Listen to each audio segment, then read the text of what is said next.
अहो इतक्या दुरून आलात तुम्ही, बसा, आराम करा, मग आपण निवांत बोलू. घ्या.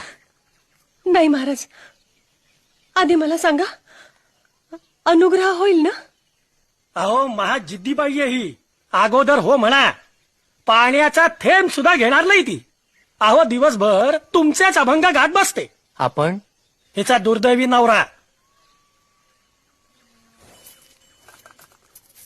बाई, शिष्य होणं म्हणजे दुसऱ्याचं पोट धरून चालणं. आणि प्रत्येक जण तुकाचा शिष्य असायला हवा असं जर त्या पांडुरंगाला वाटलं असतं तर त्यानं प्रत्येक हृदयात वेगळा दिवा का लावला असता. माझे अभंग मध्येच चमकणाऱ्या विजेसारखे असतील. त्यानं क्षणभर वाट उजळून निघत असेलही, पण आयुष्य उजळून टाकायचं असेल तर स्वयंप्रकाशित व्हा.